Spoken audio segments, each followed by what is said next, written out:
নমস্কার বন্ধুরা, welcome to my channel Sangeeta Ghatak Tania's kitchen. আশা করি বন্ধুরা আপনারা সবাই ভালো আছেন, আমিও ভালো আছি। আজ আমি একটা রেসিপি বানাবো, যে রেসিপিটার নাম শুনলেই মুখ থেকে কিন্তু জল আসবে। আজকের রেসিপি হলো টক ঝাল মিষ্টি কুল মাখার রেসিপি। এইটা আমাদের ছোটোবেলাকার অনেকটা ইমোশন এটাতে জড়িত। অনেকেই এই কুলমাখা ছোটোবেলার খুব প্রিয় একটা জিনিস ছিল। সেই কুলমাখাটাই আজ আমি তৈরি করব। চলুন কিভাবে আমি তৈরি করছি দেখে নিন। কুলমাখা তৈরি করার জন্য এখানে আমি টক মিষ্টি কুল নিয়েছি আর নিয়েছি ধনেপাতা কাঁচা লঙ্কা।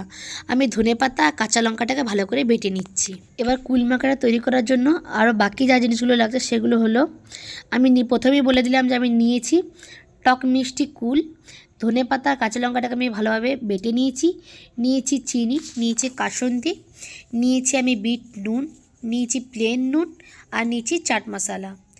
এবারে চলুন আমি কুলগুলোকে এবারে ভালোভাবে বোটা ছাড়িয়ে ভালোভাবে কেটে নিই। আমি এরপর কুলগুলো কেটে নিচ্ছি। কুলগুলো কাটার জন্য আমি নিয়ে নিয়েছি টিফিন বক্স আর কুলগুলো কাটার জন্য নিচে একটা বটিন। এরপর ভালোভাবে আমি সাইডে করে একটু কেটে অংশ বাদ দিয়ে, সাইডগুলো একটু অংশ কেটে বাদ দিয়ে দেবো, কারণ আমি যখন মশলাটা মাখাবো যাতে খুব ভালোভাবে কুলের মধ্যে মশলাটা যায়, তাহলে খেতেও জাস্ট দুর্দান্ত হবে। চলুন ওই একইভাবে আমি সমস্ত কুলগুলোই কেটে নেব।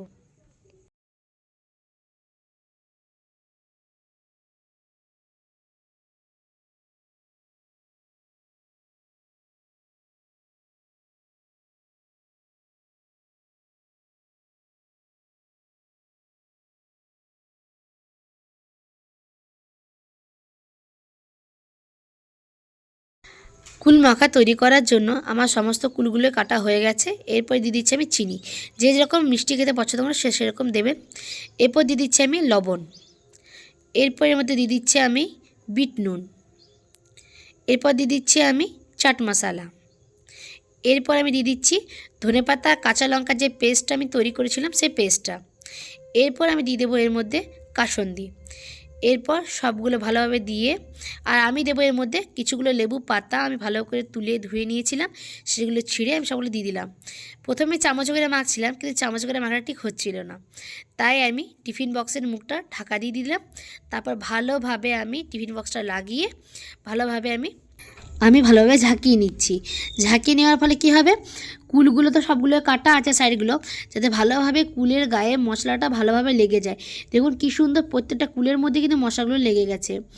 এই কুল মাখাটা দেখে পর আর নিজেকে অপেক্ষা করাতে পারিনি, আমি সঙ্গে সঙ্গে তুলে একটা খেয়ে নিই। মাখাটা খেতে জাস্ট দুর্দান্ত হয়েছিল। কিন্তু মাখাটা তৈরি করার পর প্রায় 5 মিনিট মতো রেস্টে রাখার পর যদি খাওয়া হয়, যেহেতু চিনি দেওয়া আছে, চিনিটা মেল্ট হতে তো এত কিছুক্ষণ সময় লাগে।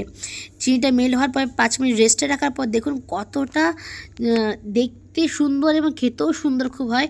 দেখুন দেখেই মনে হচ্ছে না খুব লোভনীয়। এরকম লোভনীয় জিনিস খেতে হলে তো ঘরে বানাতে হবে।